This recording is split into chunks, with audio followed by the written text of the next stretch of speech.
जय गुरुदेव, जय दादा गुरुदेव, जय गुरुदेव सभी को। पूज्य गुरुदेव की दिव्य लेखनी में से जिस लेख को आज हम पढ़ेंगे उसका शीर्षक है हिंदू धर्म क्या है। हिंदू धर्म क्या है। 19 फरवरी 1988 को पूज्य गुरुदेव ने यह लेख लिखा था। गुरुदेव लिखते हैं, वास्तव में आज संसार के लोग जिनको हिंदू कहकर संबोधित करते हैं वे लोग वास्तव में वेदांती हैं। स्वामी विवेकानंद जी के अनुसार हिंदू कोई धर्म नहीं है, यह सिंधु का मात्र अपभ्रंश है। यह सिंधु का मात्र अपभ्रंश है। वास्तव में वेदों को मानने वाले वेदांती लोगों को ही आज संसार में हिंदू कहकर संबोधित करते हैं। वेदों की व्यवस्था के अनुसार जो लोग चलते हैं वही वेदांती हैं। वेदांत धर्म ही सनातन आदि धर्म है। वेदों की भाषा संस्कृत है। यह भाषा आज की संस्कृत भाषा की व्याकरण से नहीं बंधती, ऐसा सभी विद्वानों का मत है। यही कारण है वेदों को समझ ना पाने के कारण अर्थ का अनर्थ हो रहा है। संस्कृत भाषा देव भाषा है या वह मूल भाषा है जिसे वर्तमान मनवंतर के आरंभ में उत्तर मेरु के निवासी बोलते थे, पर अपने विशुद्ध रूप में यह द्वापर या कलयुग की संस्कृत नहीं है। यह सतयुग की भाषा है जो वाक और अर्थ के सच्चे और पूर्व संबंध पर प्रतिष्ठित है। इसके प्रत्येक स्वर एवं व्यंजन में एक विशेष एवं अविच्छेद शक्ति है जो वस्तुओं की निज प्रकृति के कारण ही अपना अस्तित्व रखती है, ना कि विकास या मानवीय चुनाव के कारण। ये मूलभूत ध्वनियां हैं जो तांत्रिक बीज मंत्रों का आधार हैं और स्वयं मंत्र का प्रभाव निर्मित करती हैं। वेदों की भाषा के संबंध में महर्षि अरविंद जैसे संत की यह मान्यता है। अतः वेदों को आधार मानकर जो कर्म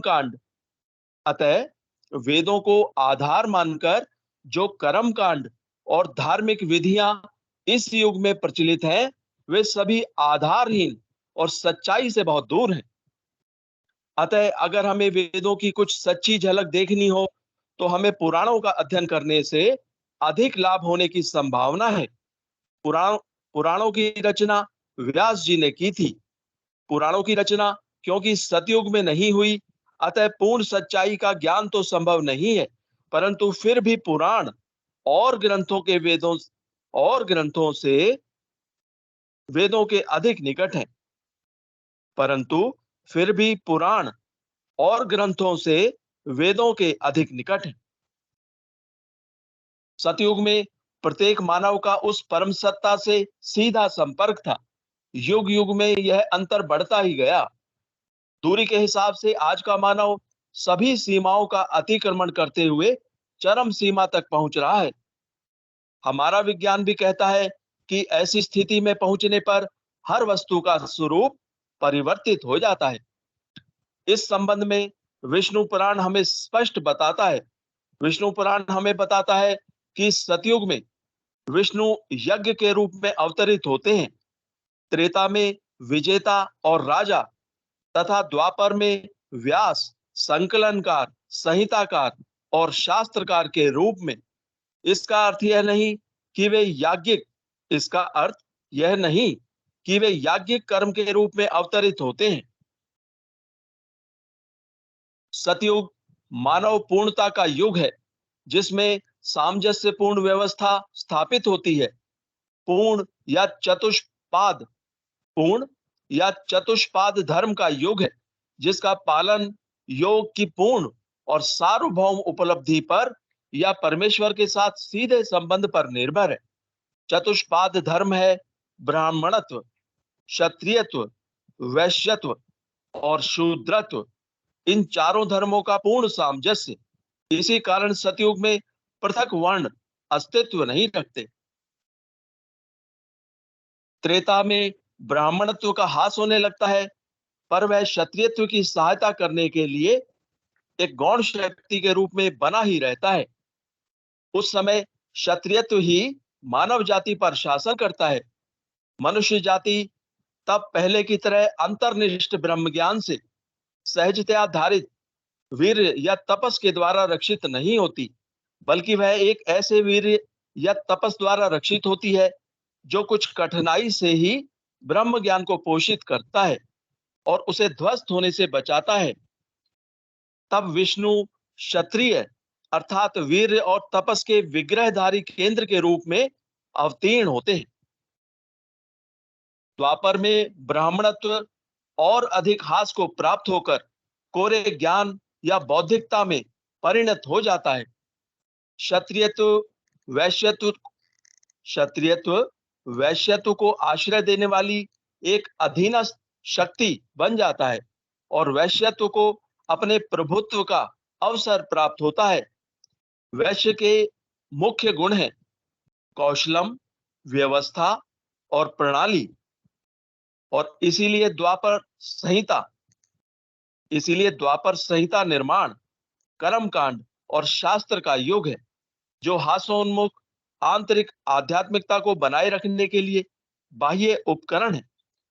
दानम, अतिथि सेवा, तर्पण, यज्ञ और दक्षिणा अन्य धर्मों को निगलने लगते हैं। यह यज्ञीय युग है, यज्ञ का युग। भोग भोग और इसलिए वेद का उपयोग इहलोक और परलोक में भोग संपादन के लिए किया जाता है।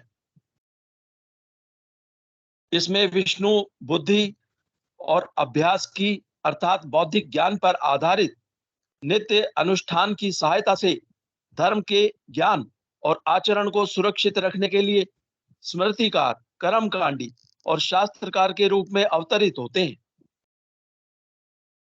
कलयुग में शूद्र के धर्म, प्रेम और सेवा के सिवाय सब कुछ छिन्न भिन्न हो जाता है। इस शूद्र धर्म द्वारा ही मानवता का धारण एवं रक्षण और समय समय पर पवित्रीकरण भी होता है, क्योंकि ज्ञान छिन्न भिन्न हो जाता है और उसका स्थान सांसारिक व्यवहारिक बुद्धि ले लेती है। वीर छिन्न भिन्न हो जाता है और उसका स्थान ले लेते हैं ऐसे आलस्य पूर्ण यांत्रिक साधन, जिनसे सब कार्य निर्जीव ढंग से कम कष्ट के साथ कराए जा सके। दान, यज्ञ और शास्त्र छिन्न भिन्न हो जाते हैं और उनके स्थान पर नपी तुली उदारता, कोरा कर्म कांड और तामसिक सामाजिक रूढ़ियां एवं शिष्टाचार प्रतिष्ठित हो जाते हैं। इन निर्जीव रूपों को छिन्न भिन्न करने के लिए अवतार प्रेम को उतार लाते हैं, जिससे जगत को नवजीवन प्रदान किया जा सके और एक नई व्यवस्था एवं नया सतयुग जन्म ले सके। जबकि परमेश्वर पुनः यज्ञ के रूप में अर्थात ज्ञान, बल, सुखोपभोग और प्रेम रूपी चतुष्पाद धर्म की पूर्ण अभिव्यक्ति से संपन्न परम विष्णु के रूप में अवतीर्ण होंगे। विष्णु पुराण का उपरोक्त वर्णन स्पष्ट बताता है कि कलयुग में पूर्ण निर्जीव सत्ता का विस्तार है। तामसिकता अपनी चरम सीमा को छू रही है, अतः यही समय उस परम सत्ता के अवतरण का उपयुक्त समय है। काल के गुण धर्म के कारण संसार के सभी धर्म केवल कोरे कर्मकांड, प्रदर्शन, शब्द जाल और तर्कशास्त्र के सहारे अध्यात्म की आड़ में अन्याय, अत्याचार और शोषण करने में लगे हुए हैं। धर्म मात्र प्रत्यक्षानुभूति और साक्षात्कार का विषय है। धर्म मात्र प्रत्यक्षानुभूति और साक्षात्कार का विषय है। विष्णु पुराण में पुनः सत्युग की जो बात कहकर उसके गुणधर्म बताए गए हैं, वे सभी महर्षि अरविंद की इस भविष्यवाणी से पूर्ण रूप से मेल खाते हैं। 24 नवंबर 1926 को श्री कृष्ण का पृथ्वी पर अवतरण हुआ था। श्री कृष्ण अति मानसिक प्रकाश नहीं है। श्री कृष्ण के अवतरण का अर्थ है अधिमानसिक देव का अवतरण, जो जगत को अति मानस और आनंद के लिए तैयार करता है। श्री कृष्ण आनंदमय, वे अति मानस को अपने आनंद की ओर उद्बुद्ध करके विकास का समर्थन और संचालन करते हैं। इसी प्रकार की भविष्यवाणियां संसार के कई संत कर चुके हैं। सभी ने उस परम सत्ता के अवतरण की बात भारत भूमि पर की है। ऐसा लगता है उस परम सत्ता का सात्विक प्रकाश संसार के सभी संतों को यदा कदा दिख जाता है।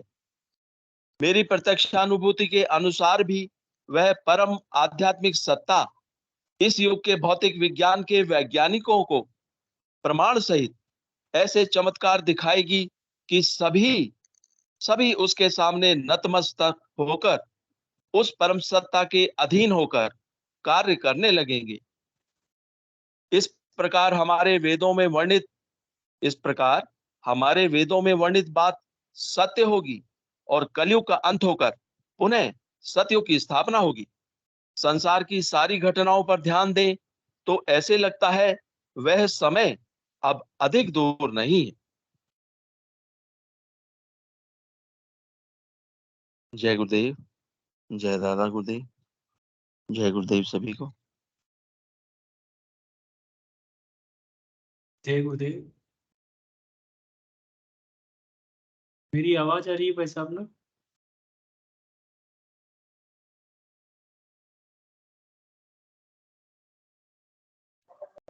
आ रही भैया, आ रही। जय गुरुदेव।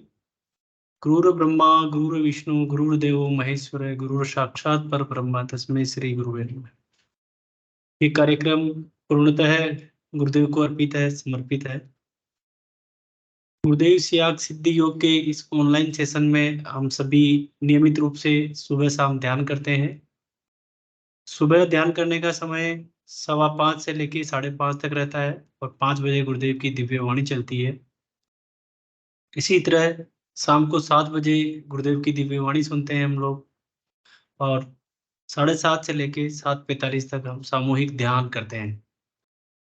उसके बाद गुरुदेव की दिव्य लेखनी पढ़ी जाती है और उसके बाद हम सामूहिक चर्चा करते हैं कि हम कोई प्रश्न होता है, जिज्ञासा होती है, कोई अनुभूति होती है, हम शेयर करते हैं जिससे कि हमारी आराधना और बढ़े। इस सेशन का उद्देश्य केवल और केवल सामूहिक ध्यान करना है और इसके साथ साथ ही हमारी जो आराधना है, साधना है, उसको और प्रोग्रेस करने के लिए एक दूसरे गुरु भाइयों की सहायता से हमें उनके अनुभव सुनने हैं। जय गुरुदेव। इसी कार्यक्रम में हम आगे बढ़ते हैं। ये दर्शन बहुत बड़ा दर्शन है। पूज्य गुरुदेव भगवान भी बोलते हैं कि इस दर्शन की व्याख्या करना किसी के बस की बात नहीं है, बट इसके कुछ सैद्धांतिक पक्ष में आपके सामने रख दूं। ठीक उसी प्रकार से इस दर्शन के बारे में बोलना असंभव है, बट हाँ, हम सभी गुरु भाई और गुरु बहनों को प्रैक्टिकल अनुभव होते हैं, एक्सपीरियंसेस होते हैं, वो हम एक दूसरे के साथ शेयर करते हैं। उन अनुभवों की वजह से हो सकता है दूसरे गुरु भाइयों को इससे प्रेरणा मिले और वो उनकी आराधना और स्पीड से आगे बढ़े। तो कार्यक्रम को आगे बढ़ाते हैं। यदि कोई भी नए गुरु भाई पधारे हैं, नए गुरु बहन पधारी हैं, उनका स्वागत है। सबसे पहले अपना परिचय दें और कोई अनुभूति हो, कोई अनुभव हो, सिद्धि योग के बारे में कोई विशेष जानकारी हो उनको तो शेयर करें। इसके साथ ही अभी ये हमारे यहाँ दुर्गा पूजा और नवरात्रा का महोत्सव चल रहा है। नवरात्रा जो महोत्सव होता है उसमें माँ दुर्गा की पूजा की जाती है, उसके विभिन्न विभिन्न अवतार होते हैं। वो आज जस्ट एक विचार आ रहा था कि जब हम यहाँ पे ध्यान करते हैं, गुरुदेव भगवान बोलते हैं कि उसी माँ दुर्गा को, है ना, योगियों की लैंग्वेज में माँ कुंडलिनी बोला गया है। उसका बाह्य रूप हम माँ दुर्गा के रूप में पूजते हैं और उसका जो आंतरिक रूप है, जो कुंडलिनी शक्ति से गुरुदेव भगवान बोलते हैं, योगी लोग बोलते हैं कि कुंडलिनी शक्ति है, वो हमारी रीढ़ की हड्डी में होती है। गुरुदेव सियाग सिद्धियों के माध्यम से और पूज्य गुरुदेव के माध्यम से वो, यदि हम संजीवनी मंत्र सुनते हैं और उनके द्वारा दिए गए ध्यान की विधि को हम फॉलो करते हैं तो वो कुंडलिनी शक्ति जागृत होके जो आज हम सब कुछ बाहर कर रहे हैं, कर्म कांड कर रहे हैं, भोग चढ़ा रहे हैं, सारी चीज जो भी कर रहे हैं, वो स्वतः ही हमारे शरीर में वो कुंडलिनी शक्ति गुरु के कंट्रोल में, यहाँ वर्ड बहुत इंपॉर्टेंट है, गुरु के कंट्रोल में, उसका जो स्वामी होता है, उसका जो मालिक होता है वो गुरु होता है, हमारे गुरुदेव भगवान है उसके मालिक, उस उनके कंट्रोल में वो कुंडलिनी शक्ति शरीर की व्याधियों, बीमारियों, तामसिक हो सकती है ना, भौतिक बीमारी हो सकती है, फिजिकल, मेंटल और स्पिरिचुअल तीनों प्रकार की जो बीमारी होती है उनको दूर करने के लिए वो कुंडलिनी शक्ति स्वयं योग करवाती है और हमें धारणा, ध्यान और समाधि तक हम पहुंचते हैं, हमें मोक्ष तक इससे मिलता है। तो ये बहुत ही सरलतम और विधि है, इसमें कुछ नहीं, केवल भगवान के नाम को जपना है। श्री कृष्ण भगवान का नाम जो हमें पूज्य गुरुदेव से मिलता है, गुरुदेव की वीडियो के माध्यम से सुन सकते हैं, गुरुदेव की आवाज में वीडियो के माध्यम से वो संजीवनी मंत्र सुन सकते हैं, और उसका हम यूट्यूब के माध्यम से सुन सकते हैं, व्हाट्सएप पे या कोई ऑडियो वो सुन सकते हैं, और हमें उससे शक्तिपात दीक्षा मिलती है, और वो शक्तिपात दीक्षा से हमारी कुंडलिनी शक्ति जागृत होती है, और आगे की जितनी भी चीजें हैं, जैसे इसे हम योग भी कहते हैं, इसे महायोग भी बोला गया है, वो स्वतः होता है।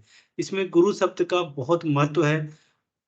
कहीं पे भी यदि हम आज जाते हैं, कहीं पे भी पूजा होती है, आराधना होती है, तो सबसे पहले गुरु शब्द की या गुरु प्रार्थना गाई जाती है। अमूमन हम सभी सुनते हैं कि गुरु ब्रह्मा, गुरु विष्णु, गुरु देवो महेश्वर, गुरु साक्षात पर ब्रह्म, तस्मै श्री गुरुवे नमः।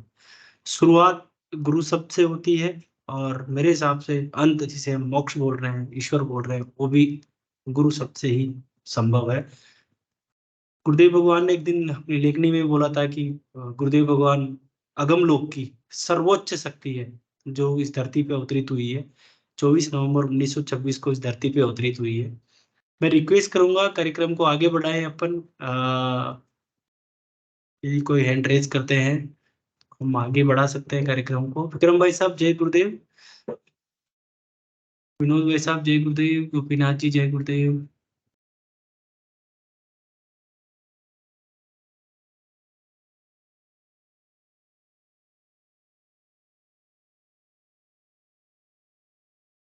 मेरी आवाज आ रही है क्या विक्रम भाई साहब? हाँ भैया आ रही है। जय गुरुदेव। स्वागत है विक्रम भाई साहब, थोड़ा इन्वॉल्व हो डिस्कशन में। हाँ, अभी तो कोई अनुभूति नहीं है, बढ़िया चल रहा है गुरु का ध्यान भजन। और वो रविवार को परसों के दिन छोटी बच्ची की एक अनुभूति थी, वो शेयर नहीं कर पाई। हाँ। अंशिका पटेल की, वो क्या हुआ उसको कि वो स्कूल में ड्राइंग बनाने को दी मैडम ने उसको, तो एक दो पन्ना उसके खराब हो गए। फिर उसने गुरु का ध्यान किया, बोले गुरुदेव ड्राइंग बनवाओ, ना ड्राइंग नहीं बन रही। फिर गुरुदेव आए, बोले और ड्राइंग बनवाई उसको, और बड़ी सुंदर ड्राइंग मुझे दिखाने आई थी दौड़ी दौड़ी। बोले दादा, मैंने कही क्या बात बेटा? बोले आज आज आज गुरुदेव ने हमारा एक काम किया। मैंने कही क्या किया? बोली वो ड्राइंग दी थी मैडम ने बनाने को, 2 पेज खराब हो गए, बन नहीं रही थी। फिर मैंने गुरुदेव का ध्यान किया, बोले स्कूल में क्षण मात्र, और मैंने बोली गुरुदेव मेरी ड्राइंग नहीं बन पा रही, आप आके बनवाओ ना। फिर भैया बड़ी सुंदर ड्राइंग बनाई थी उसने। तो मैंने कहा था उससे, आई थी वो जरा कन्या निमंत्रण था कहीं, ओ मैंने कहा चल बेटा ध्यान करें। पिछले रविवार को भी कोई नहीं आया तो 4 बच्चे आ गए। बोले दादा अब मुझे जाना भी है और मैं भूल रही। बच्चे हैं, भूल जाते हैं, अनुभूति होती है। तो जिस दिन वो ऐसा हुआ था, उस दिन वो बताने आई थी तो मुझे याद था, तो मैं रविवार को शेयर नहीं कर पाया। तो वो याद आ गई आपने, देखो वो दिल में थी और वो निकल आई। कल भी मैं सोच रहा था, ओ आपने अभी नाम लिया, मेरे को नहीं, मैंने हाथ एंड्रेस नहीं किया, लेकिन आपने मतलब गुरु भगवान कितना तार जोड़ते हैं भैया। वो सही कहते हैं ना, अभी आपने कहा था कि गुरुवर कहते हैं कि सिद्धियों की कोई वो नहीं कर सकता, कितने कैसे कैसे कहाँ कहाँ प्रकट हो जाए। सही बात है। वो देखो आपने मुझे मेरा नाम लेके पुकारा और मैंने वो अनुभूति शेयर करी, जो वो बिटिया बता गई थी, अंशिका पटेल, सामने रहती है घर के, नातन लगती है रिश्ते में। वो बता रही थी कि दादा दादा मेरा मेरा एक काम किया गुरु भगवान ने, बड़े उससे बताने आई थी। मैंने कही क्या किया बेटा? बोले वो स्कूल में ड्राइंग बनवा रहे थे, बन नहीं पा रही थी। फिर गुरु भगवान का मैंने क्षण मात्र ध्यान किया और क्षण मात्र में गुरु भगवान ने इतनी सुंदर ड्राइंग बनवाई। मैंने कहा बड़ी सुंदर ड्राइंग बनाई भैया। हाँ बोले गुरु दादा ने बनवाई थी, गुरु भगवान आए थे वहां स्कूल में और उनने बनवाए थे हाथ पकड़ के। मैंने कहा देखो ध्यान किया करो, अब बच्चे हैं कभी नहीं करते तो मैं समझाता हूँ। अभी बागेश्वर चली गई थी वो अपनी माँ के साथ, बागेश्वर धाम है ना यहाँ पर छतरपुर में, तो वहां चली गई थी। तो मैंने कहा तुम बागेश्वर गई क्या मिला, कुछ मिला? बोले नहीं परेशानी मिली। तो हमने कहा देखो अपने गुरु घर बैठे देते हैं, ऐसा समझाना पड़ता है बच्चों को बड़े विभिन्न प्रकार से, उनके पीछे लगना पड़ता है थोड़ा, उनको ध्यान तो अपन करवा देते, उसमें छुट्टी नहीं हो जाती। उनके घर जाके थोड़ा उनको ट्राई करते रहो, जहां मिल जाए रास्ते में तो जय गुरुदेव करके बोलो, जय गुरुदेव बेटा, जैसे अपन राम राम करके बोलते थे ना, तो मैंने उनको समझा के रखा है कि जहां मिला करो तो जय गुरुदेव बोला करो। अपन अब राम राम नहीं बोलते, वो नमस्ते या राम राम बोलते, तो मैंने कहा राम राम नहीं, अब जय गुरुदेव बोलो। हमारे कल की भगवान है, ये कलयुग के भगवान है, तो अपन इनको इन्हीं को पुकारे जय गुरुदेव करके। तो बच्चे हैं कहीं मिल जाते हैं, कोई कोई जय गुरुदेव दादा बोले, तो बड़ा अच्छा लगता है भैया कि अपन जो कुछ दे रहे हैं, कम से कम अगर 100 बात बता रहे और एक बात भी उनकी समझ में आ गई तो अपन बहुत हृदय में बहुत सुख मिलता है, फिर बड़ा आनंद मिलता है सच्ची में। अब उसकी व्याख्या कहाँ कर सकते हैं अपन। तो वो जैसे ही उसने ड्राइंग बताई मैं तो गदगद हो गया था भैया। मैंने कहा गुरु भगवान देखो बच्चों के ऊपर कितनी कृपा बरसाते हैं। और कल क्या उस दिन रविवार को अपन ध्यान कर रहे थे ना, तो एक पड़ोस की और नातन लगती है, 2 साल की भर है, मैं उसको गोद में लेके बैठा था भैया, बिल्कुल शांत बैठी रही वो 15 मिनट। तो मैं वही समझ रहा था कि देखो बच्चे नहीं तो एक क्षण 1 मिनट नहीं रुकते। उनसे बोल दो कि आंखें मूंद दो बेटा और जय गुरुदेव करो, तो बराबर जय गुरुदेव करते रहते हैं। या अपन उनका हाथ पकड़ लो या गोद में बैठा लो या बाजू में बैठ जाए उनके हाथ पकड़ लो, तो वो पावर उनमें जाने लगता है भैया, ऐसा होता है ना। बड़ी कृपा करते हैं बच्चों के ऊपर भगवान, महिलाओं के ऊपर, बच्चों के ऊपर तो अपन से ज्यादा, अपन लोगों से ज्यादा कृपा रहती है उन बच्चों के ऊपर, महिलाओं के ऊपर बराबर। जय गुरुदेव, जय दादा गुरुदेव, गुरु भाई, जय गुरुदेव गुरु भाई, जय गुरुदेव। आप सभी को मैं ये सूचना देना चाहूंगा कि हर रविवार को सुबह 9 बजे जो बच्चे होते हैं अपने, जो भी स्टूडेंट्स हैं उनके लिए विशेष कार्यक्रम रखा जाता है। उसमें उन्हीं की बातें डिस्कस की जाती हैं कि बच्चों को किस प्रकार से ध्यान से फायदा मिलता है, उनको प्रैक्टिकल ध्यान करवाया जाता है। तो इसका फायदा पिछले आई थिंक 2 साल से बहुत ज्यादा बच्चे उठा रहे हैं। मैं आप सबसे भी रिक्वेस्ट करूंगा, संभव हो यदि आपके परिवार में जहाँ पे भी जो भी संभावना हो, आप भी उनको इंटीमेट कर सकते हैं और उनको मोटिवेट करना होता है बेसिकली कि केवल 1 घंटा वीक में एक बार 9 से 10 का एक कार्यक्रम होता है और इस कार्यक्रम में आप सब लोग आ सकते हैं, जिसको भी जुड़ना है। सेम यही वाला लिंक रहता है उस पे, और अपन लोग गुरुदेव की दिव्य वाणी चलाते हैं, स्पीच सुनाते हैं, फिर वहां पे ध्यान करवाते हैं। ध्यान के हाँ दौरान भैया बहुत जरूरी है बच्चों को जोड़ना, क्योंकि अपन आने वाली पीढ़ी, अपना भविष्य बच्चे तो है ही। अगर अपन दूसरों को नहीं जोड़ते तो अपने घर के बच्चे जो छोटे छोटे हैं, सभी गुरु भाई बहनों से मेरा भी अनुरोध है, मैं भी सभी से अनुरोध कर रहा कि अपने बच्चों को, अपने नातियों को जरूर बैठा रहे, जरूर बैठा रहे, क्योंकि वो आने वाले अपने, वो ही तो भविष्य है देश का। बहुत फर्क पड़ता है भैया, अगर एक बच्चा भी जुड़ गया अपने घर में अब या गांव में या पड़ोस में, तो वो बहुत बड़ी बात है, बहुत बड़ी बात है। ऐसा नहीं है कि अपन 100 लोगों को बताएं और 100 में से 100 ही मान, 100 में से एक भी बन गया, अगर हजारों में से अगर एक भी गुरु का अगर शिष्य बन गया तो बहुत बड़ा। गुरु भगवान ने कहा है ना कि इसी से जोड़ना जो पहला दान है, ये जो आत्मिक ज्ञान से जुड़ जाए तो पहला दान तो ये ही है, दूसरा दान विद्या दान, तीसरा दान प्राण दान बोला है गुरु भगवान ने।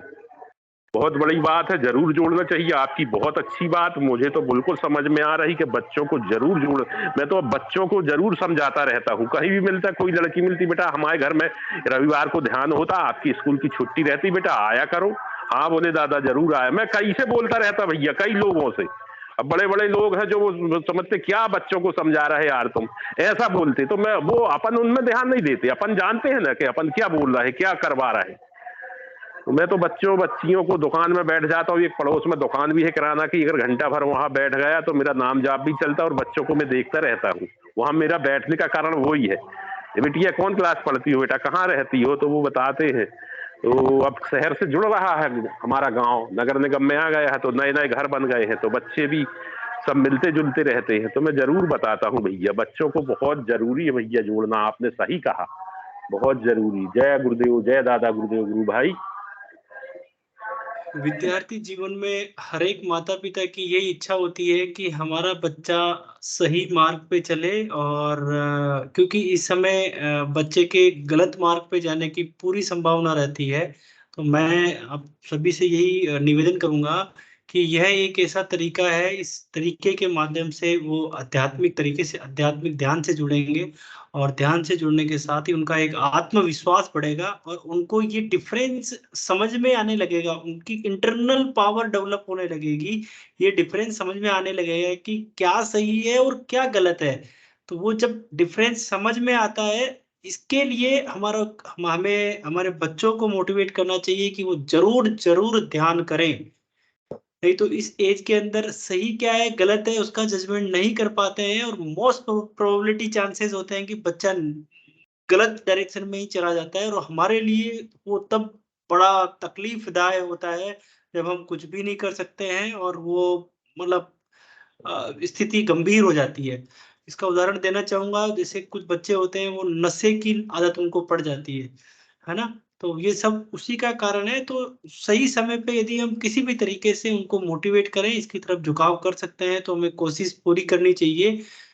कहीं मैंने पढ़ा था कि माता पिता का फर्ज होता है, माता पिता का फर्ज है, वही कह रहा हूँ, कोशिश जरूर करनी चाहिए कि माता पिता का फर्ज होता है कि उसको ईश्वर की तरफ, ईश्वर के साक्षात्कार की तरफ उसको घुमाना चाहिए, उनका मोड़ना चाहिए उसको उस तरफ, ताकि वो ईश्वर, क्योंकि ये फर्ज है अपना, उसको माता पिता कहलाने का अधिकार तभी है जब वो ईश्वर की तरफ उसको घुमाए, ईश्वर की तरफ उसका झुकाव करवाए। और हमारे लिए उसके लिए बहुत अच्छा प्लेटफॉर्म है कि हम कोशिश करें।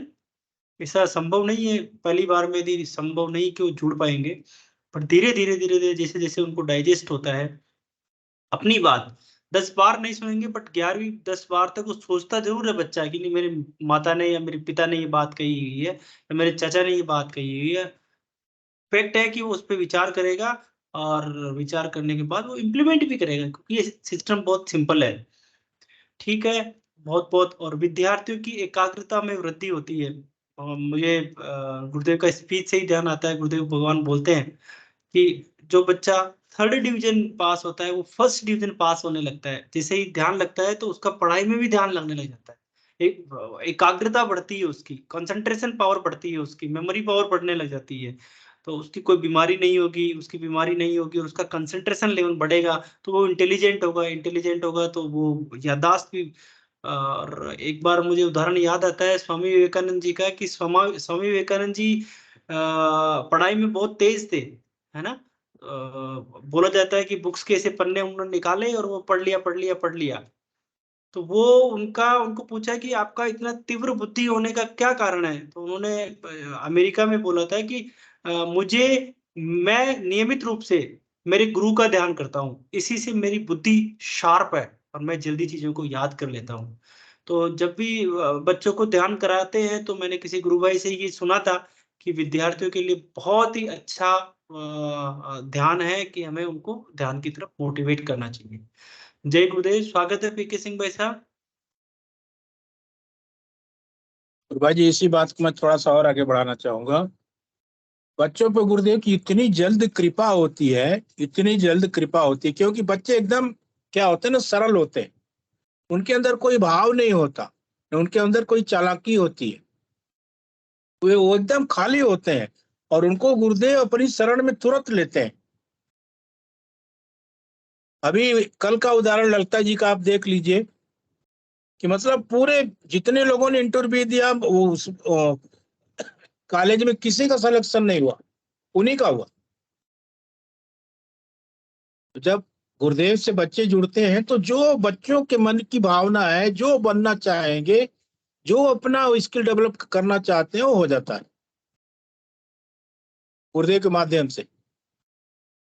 उनके जीवन में गुरुदेव एक मार्गदर्शक के रूप में, कि मैं एक आपका मार्गदर्शक हूँ, एक अभिभावक के रूप में वो साथ देते हैं हमेशा। जो काम आप नहीं कर सकते गुरुदेव करवा देते हैं, सहज ही करवा देते हैं, आपको पता ही नहीं चलेगा। बहुत सारी अनुभूतियां हैं। अभी कल का तो जस्ट रिसेंट उदाहरण ललिता जी का कल शाम को हुआ था कि गुरु भाई जी मैं तो सोच भी नहीं सकती, और गुरुदेव ने मुझे बताया था कि तेरा नहीं होगा। तो मेरे पिताजी ने बोला कि गुरुदेव की नाम में ही हाँ है।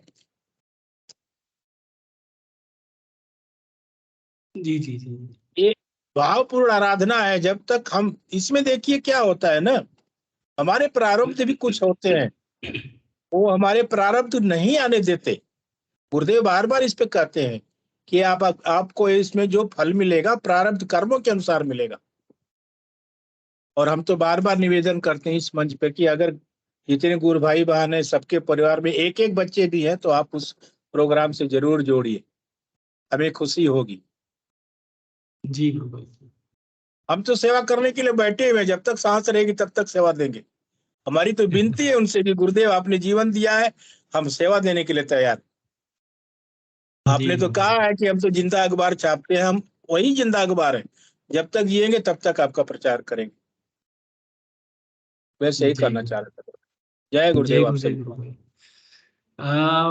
गोपीनाथ बेरगी साहब, भाई साहब को देख के मुझे थोड़ा याद आया। भाई साहब के भाई साहब का भी विद्यार्थी जीवन, मतलब जैसे ही इन्होंने अपना सर्विस क्लियर किया, फिर इनको नौकरी की चाहत थी। और मेरे हिसाब से भाई साहब को बहुत हेल्प मिली है ध्यान में। मैं रिक्वेस्ट करूंगा, संभव हो तो 2 मिनट के लिए, 5 मिनट के लिए थोड़ा बखान करें कि किस प्रकार से विद्यार्थी जीवन में, मतलब जब आप पढ़ाई करते थे तो गुरुदेव का ध्यान से आपको हेल्प मिली। जय गुरुदेव। जय गुरुदेव गुरु भाई रंगलाल जी को बहुत बहुत शुक्रिया, मेरे को बोलने का मौका दिया। गुरुदेव का मतलब करुणा का महिमा प्रचार करने का थोड़ा मौका मिला है। गुरु भाई, ये कहानी बहुत जबरदस्त है, ठीक है। ये वीडियो जो लोग देखेंगे सबको मैं यही रिक्वेस्ट करूंगा, जो प्लीज थोड़ा ध्यान से सुने। ये बहुत ही अनोखी कहानी है, बहुत ही चमत्कार वाला कहानी है। बेरगी साहब, इंटरप्ट करूंगा, यदि पॉसिबल है तो आपका जो कैमरा है, जो वीडियो वाला, वो ऑन करें, पॉसिबल है तो, नहीं तो कैरी ऑन प्लीज। पॉसिबल है गुरु भाई, 1 सेकंड मेरे को टाइम दीजिए प्लीज, 1 सेकंड। हाँ आराम ठीक से, है, आराम से। 1 सेकंड प्लीज। अच्छा वीडियो होने वाला है तो इसको अच्छे से शूट किया जाए। जय गुरुदेव। बैरागी साहब के बारे में बहुत सारा, मतलब मैं सैल्यूट करूंगा इनको। बहुत अच्छा गुरु के प्रति समर्पण है इनका, और इनका भी पर्सनल बहुत अच्छा अनुभव है। और इनके बेटे का, कई बार आए सेशन में, इनके बेटे का भी बहुत अच्छा अनुभव है। स्वागत है गुरु भाई। जय गुरुदेव। गुरु भाई, गुरुदेव का मंदिर दिख रहा है इसमें, बिल्कुल देखिएगा। दिख रहा है गुरु भाई, बहुत बढ़िया। जय गुरुदेव। गुरु भाई, हम नेवी मैं नेवी में सर्विस करता था, तो मेरा नेवी से रिलीज मिला है 2016 में। तो उस टाइम हमने बैंकर जो लोग होते हैं, मतलब जो फौजी होते हैं, नेवी से रिटायर होते हैं, वो हम टारगेट बनाते हैं, हम बैंक में ज्वाइन करेंगे, क्योंकि हमको उतना पे प्रोटेक्शन मिलता है। मतलब जो सैलरी हमको नेवी में खत्म होता है, बैंकिंग में उससे थोड़ा ज्यादा देके शुरू होता है, और घर के पास पोस्टिंग मिल जाता है। 10 से 5 बजे तक जाना आना, बस लोगों को सेवा करने का भी सुযোग मिलता है। तो सही। इसलिए सभी बैंकिंग को ही प्रेफर करते हैं, और इसमें ज्यादा दूर पोस्टिंग नहीं मिलता, घर के नजदीक ही मिल जाता है। बाकी नौकरी में दूर दूर पोस्टिंग मिलता है, तो सब सोचते हैं क्या हम इतना दिन बाहर रहे, इतना जिंदगी में तकलीफ झेले, कोई मतलब ही तो तकलीफ होता है, तो सब बैंकिंग में प्रेफर करते हैं। तो 2016 में मैंने एग्जाम दिया था, मेरा बहुत सारे दोस्त लोग को पास हो गया, मेरा पास नहीं हो पाया था। तो हम दुखी हो गया, हम बोला गुरुदेव ये तो बेइज्जती वाला बात हो गया। अभी घर वालों भी मतलब टेंशन में आ जाता है, सोचते हैं हमारा काबिलियत के ऊपर उनको शक हो जाता है, टेंशन बढ़ जाता है घर पे, क्योंकि एक पेंशन जो मिलता है उससे एक फैमिली को मॉडर्न एज में वो गुजारा नहीं होता उनसे। तो हम सोचे ठीक है अगले बार देंगे पढ़ाई करके। तो दिल्ली से मैंने कोचिंग लिया था, घर में भी अच्छा प्रैक्टिस करता था। तो एसबीआई का फिर एग्ज़ाम आया और उसमें एग्ज़ाम मैं बहुत जी जान लगा के मैं एग्ज़ाम दिया। प्रीली में तो अच्छा पास मतलब मार्क्स मिले थे। फिर मेंस में देखा मेरा नाम ही नहीं आया इसमें सिलेक्शन लिस्ट में।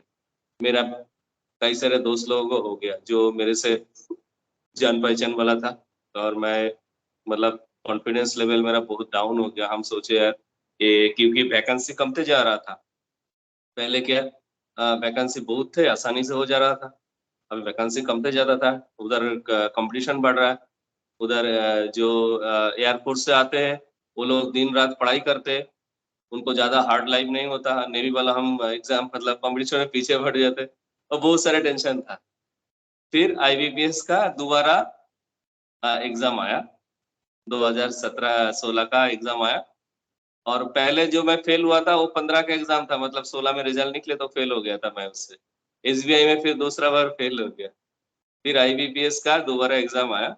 अभी देखिए गुरुदेव का चमत्कार देखिए, उस टाइम हमने जी जान लगाया, और जिस दिन एग्ज़ाम था उस दिन मैं सुबह उठ के पढ़ाई किया ही नहीं, मतलब थोड़ा-सा 2 मिनट जो इम्पोर्टेंट था एक बार आँख आँख घुमा लिया उसके ऊपर, फिर मंत्र जप करने बैठ गया, मेडिटेशन करके मंत्र जप करने बैठ गया। मतलब इस बार अगर पार करवाया तो गुरुदेव ही पार पार करवा सकते हैं।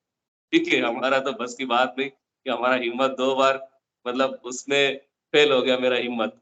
ठीक है, कॉन्फिडेंस तो है ही नहीं, गुरुदेव ही जो करवाएँगे।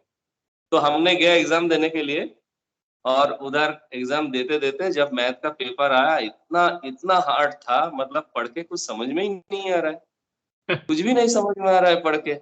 6 ही मैथ कर पाया, मतलब 6 मतलब 0.5 मार्क्स होता है, मतलब 3 मार्क्स मिलेगा उससे शायद। तो 3 मार्क्स में तो नौकरी होने वाला है ही नहीं। तो मेरा ब्रेन पूरा फेल हो गया।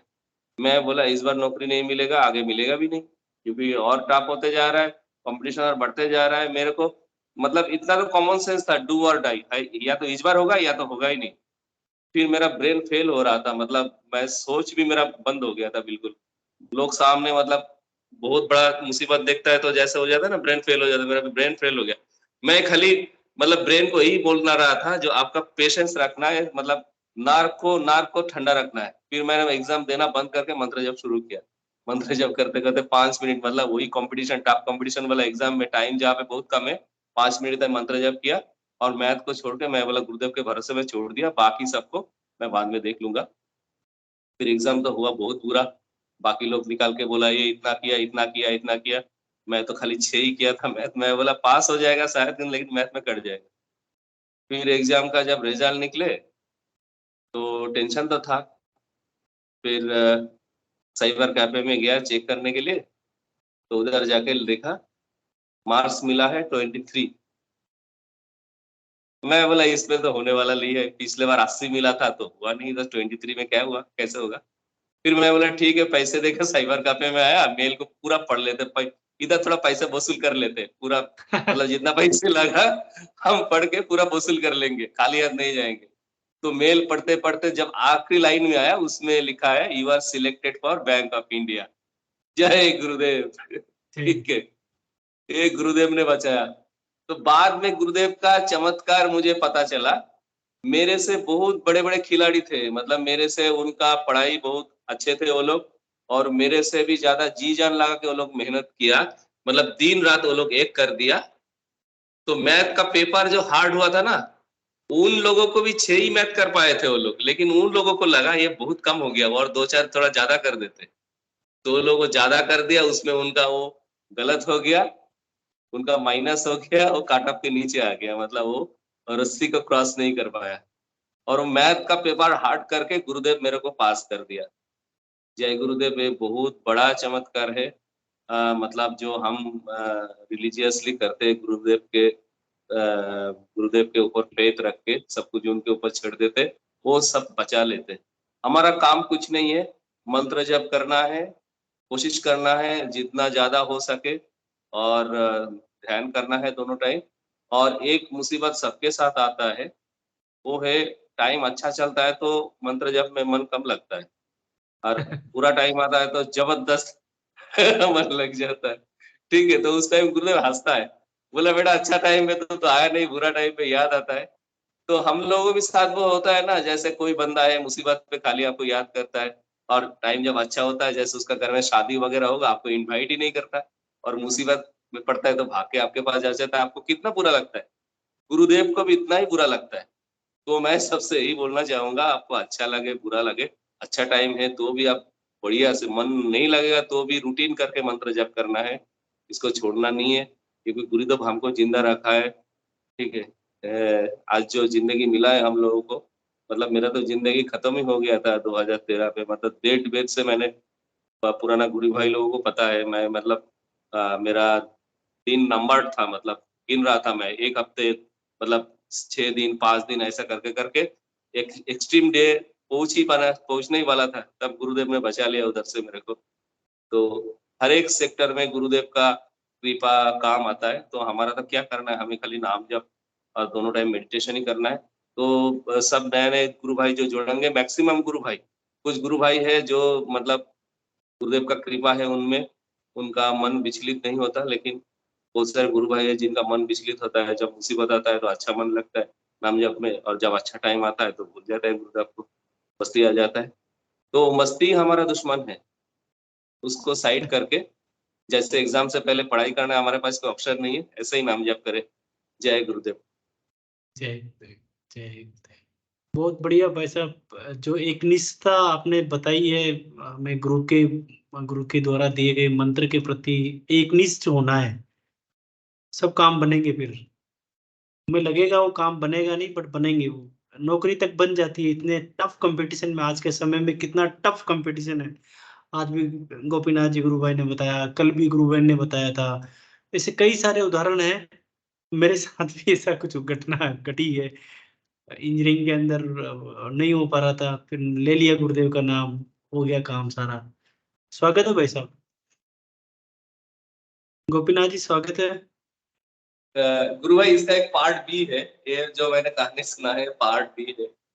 फिर एक बैंकर जो होते हैं उनको 2 एग्जाम क्लियर करना होता है, एक बोलता है JIB और दूसरा होता है CIB, इन्हीं लोगों को प्रमोशन मिलता है। ठीक है, तो मैं बोला आजकल फिर पढ़ाई में मन नहीं लगता है, फौज में इतना साल सर्विस करके आए, और मतलब अभी थोड़ा शांति का जिंदगी ज्यादा पसंद है, इसलिए पढ़ाई शढ़ाई उतना ज्यादा अच्छा नहीं लगता, तो हम ज्यादा पढ़ाई करते भी नहीं है, रूटीन करके गुरुदेव का नाम जप ध्यान करते हैं और अपना जिंदगी बिताते हैं, मतलब फैमिली के साथ। ठीक है, गुरुदेव के कृपा बरसती रहती है हमारे ऊपर। तो क्या है, अभी इसका कहानी का पार्ट भी है, प्रमोशन का एग्जाम आया।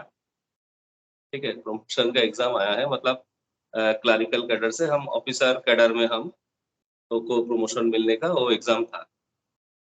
तो वही था, नॉर्मल पढ़ाई किए थे बिल्कुल, नॉर्मल मतलब लगभग ना ही बोल सकते हो आप एग्जाम, मतलब जब खाली टाइम था तब पढ़ाई में मन नहीं लगता, जब जॉब चल रहा है ठीक है तब कहाँ मन लगता है।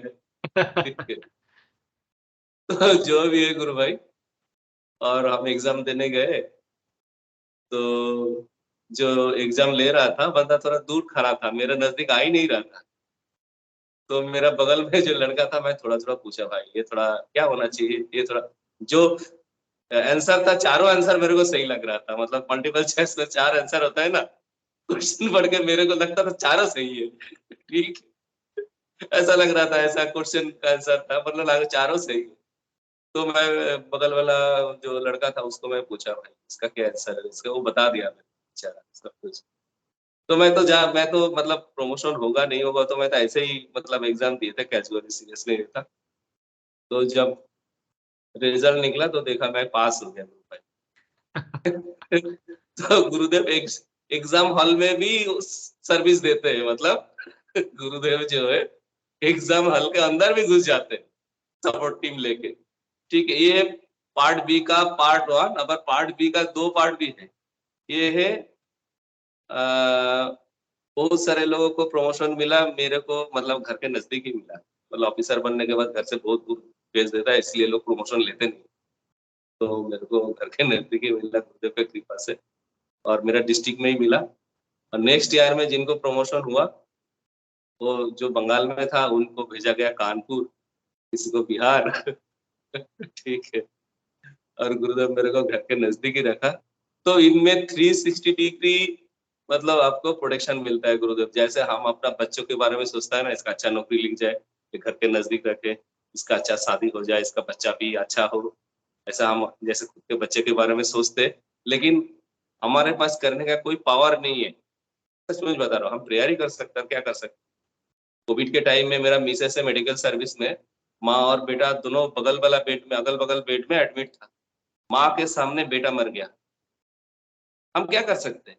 हमारे पास कुछ पावर नहीं है। जो सुन रहा है ये मीटिंग मैं बता रहा हूँ, हम इंसान हैं, हम बहुत कमजोर है, हमारे हाथ में कुछ पावर नहीं है। सब नियति के हाथ में है, नियति डेस्टिनी उन्हीं के हाथ में है सब पावर, हमारे हाथ में कुछ नहीं है। अच्छा टाइम चल रहा है तो हम बहुत मस्त चलते हैं, बहुत कॉन्फिडेंट होकर चलता है। जब टफ टाइम आता है तब पता चलता है हमारा औकात। ठीक है, सबको मैं यही बता रहा हूँ, जब टफ टाइम आता है तब हमारा औकात पता चलता है।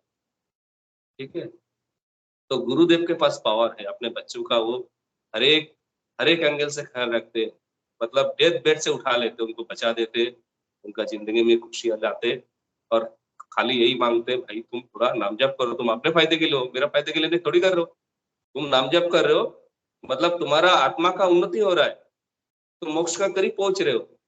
वो खाली वही वही चाहता है, जैसे हम चाहते हैं हमारा बच्चा पढ़ाई करे, गुरुदेव चाहता है तुम थोड़ा नाम जप करो, और कुछ नहीं चाहता है। तो हमें अच्छा लगे बुरा लगे, मैं सबके हाथ जोड़ के विनती कर रहा हूँ। मेरे को भी जब अच्छा टाइम चलता है, नाम जप ध्यान में थोड़ा कम मन लगता है, लेकिन इसको एग्जाम सोच के कीजिएगा। ये टॉप सामने बहुत बड़ा एग्जाम है। सच में मैं बता रहा हूँ, हमारा जाने का टिकट कंफर्म है। ठीक है, आज हो काल हो, कंफर्म है ही, ये कोई नहीं रोक सकता। ठीक है, तो टाइम का सदुपयोग करें, और गुरुदेव का जो रिक्वेस्ट है हाथ जोड़ के, वो हम लोगों से सबसे रिक्वेस्ट किया था भाई नाम जपो, नाम जपो, तो सबसे मैं यही रिक्वेस्ट करूंगा, नाम जपिए। जय गुरुदेव। बहुत बढ़िया भाई साहब, गुरुदेव का यही है सारांश है। भगवान की सारी स्पीच में सुनो नाम जप नाम जप नाम जप नाम जप नाम जप। बहुत बढ़िया, मजा आ गया गुरु भाई, जय गुरुदेव। ठीक है, समय हो गया है, मैं हिंदू के हिसाब से रिक्वेस्ट करूंगा पधारे और कार्यक्रम को गुरुदेव के चरणों में अर्पित करें। हिंगू भाई साहब। थैंक यू गोपीनाथ भाई साहब, जय गुरुदेव।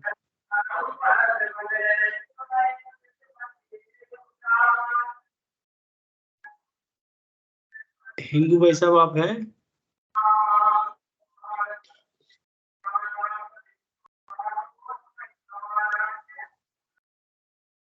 जय गुरुदेव हिंगू।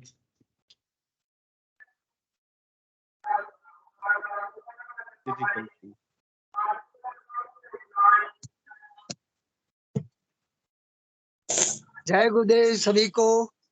गुरुदेव की दिव्य चेतना सभी में सिद्ध हो, जगत व्यापी हो और जगत के कल्याण के लिए हो। जय गुरुदेव सभी को, बहुत बहुत जय गुरुदेव। बोलो कल के अवतार की जय हो। दादा गुरुदेव की जय हो। जय गुरुदेव सभी को, जय गुरुदेव सुधीर जी, जय गुरुदेव, जय दादा श्री जी, गुरुदेव, जय जय श्री कल गुरुदेव की सभी को, जय जय गुरुदेव। जय गुरुदेव, जय गुरुदेव, जय गुरुदेव, कल की अवतार। कैसी जी आवाज आ रही है मेरी?